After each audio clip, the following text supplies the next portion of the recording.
You got in a fight with that Angel Eduardo guy? Yeah, me too.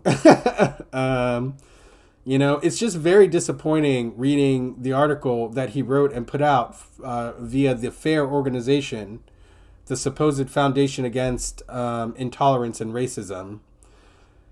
Yeah, I'll read you what I wrote about it.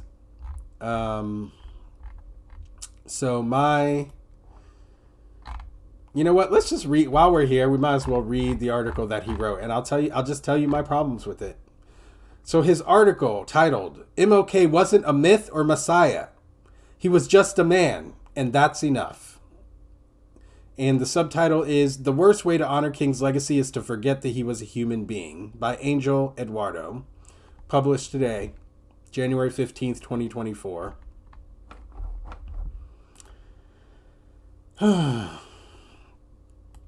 Here's his article. It's a little known fact that immediately after Martin Luther King Jr. was assassinated, his staff made sure to get rid of his cigarettes and tell his mistress to go home. King hid his smoking habit from the public to avoid tarnishing not just his image, but also the civil rights movement he was leading. He also kept it from his children for fear they might pick up the vice themselves. As for his relationships with women, the Reverend was quietly notorious for his extramarital affairs, quietly notorious, he said, and his sexism. It's reported that on the night before he died, King was with 2 women and got into a possibly violent argument with a third. I don't bring these sordid details up to vilify or malign King. On the contrary, I do it to revere him in a way his current status as a martyr, myth, and messiah doesn't allow. Does that sound like reverence to you? Does anyone read what you or hear what you've heard so far and think reverence? It's this wordplay, this wordsmithing that frustrates me with this guy and the way that he characterizes people. He continues, "The problem with our desire to canonize figures like King is that the very act undercuts its purpose.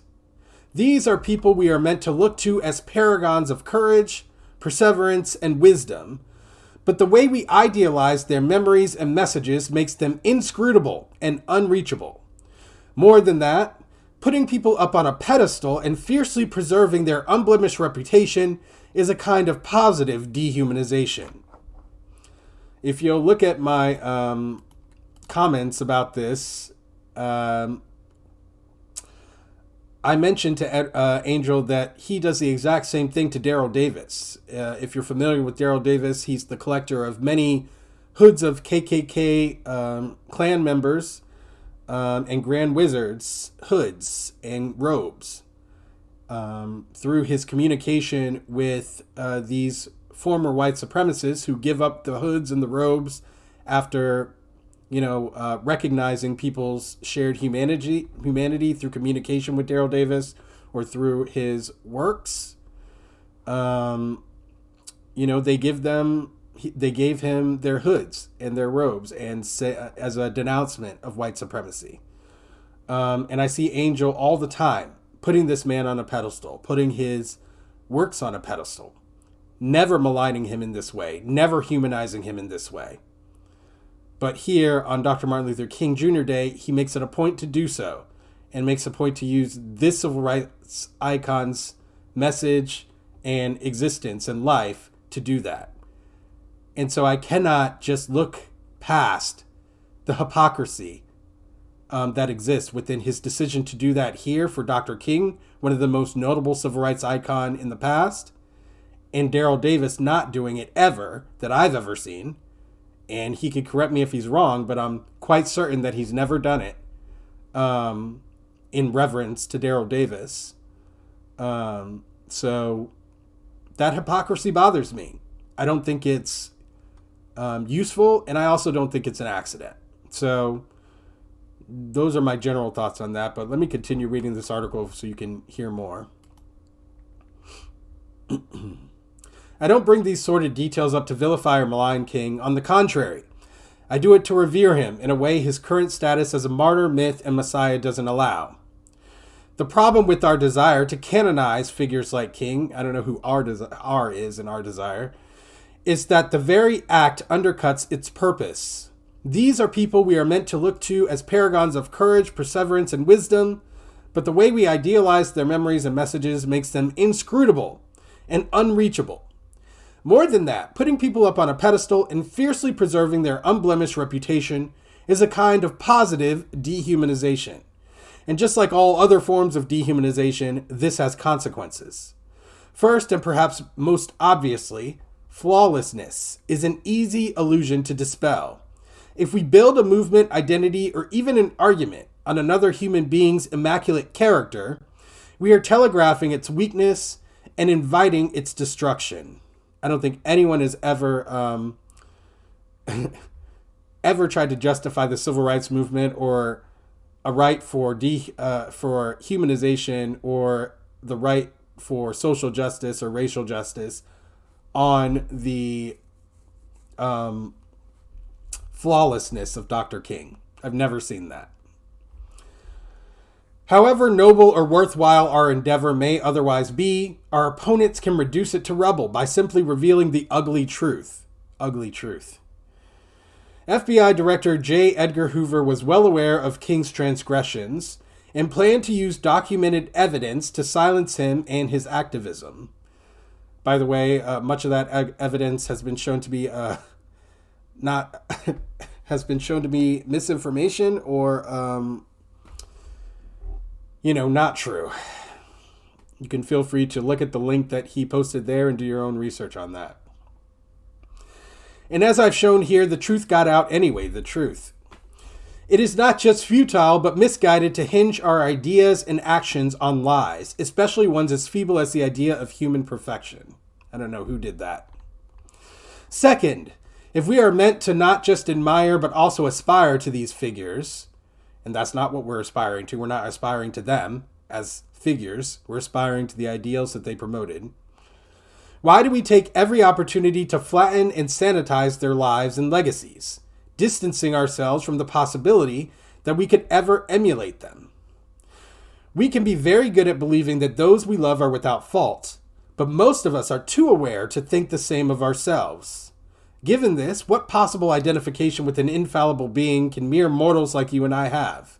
What hope could we reasonably hold that we can live up to such an ideal?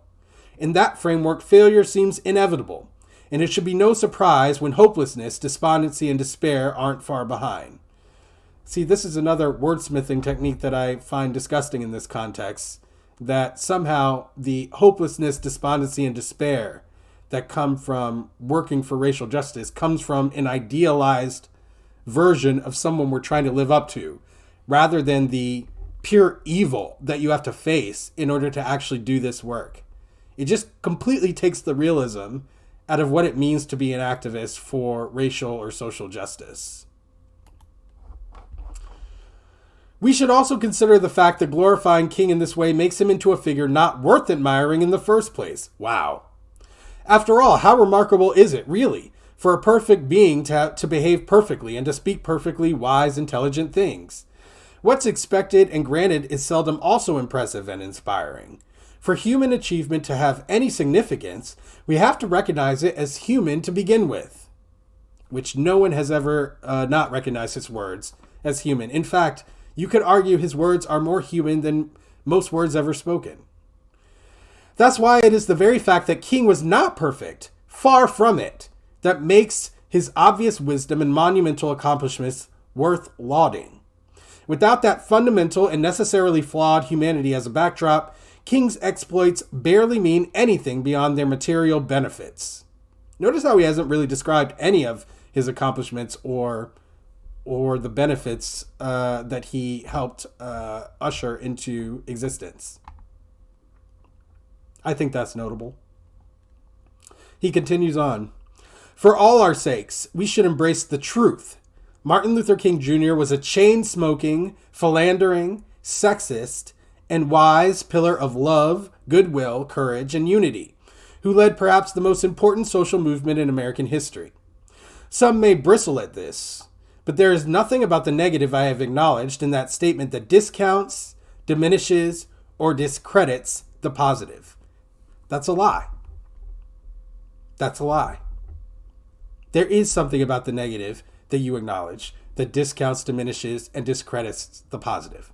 There is, in reality. Maybe not in your own mind, Angel, but in reality, there is. In the reality in which we actually live and exist, in which any social justice endeavor would actually come into existence, there is.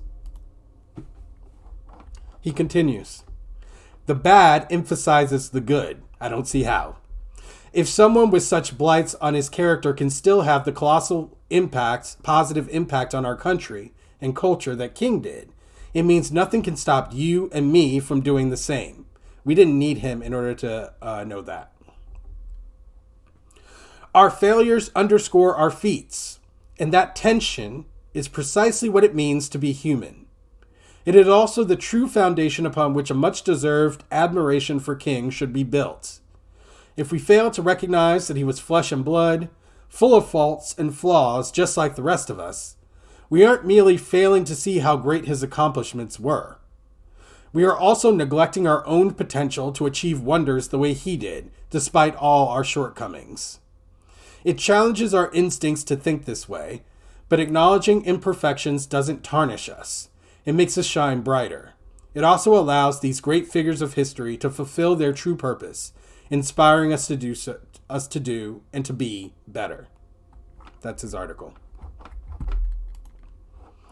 That's the article he chose to write and publish on Dr. Martin Luther King Jr. Day.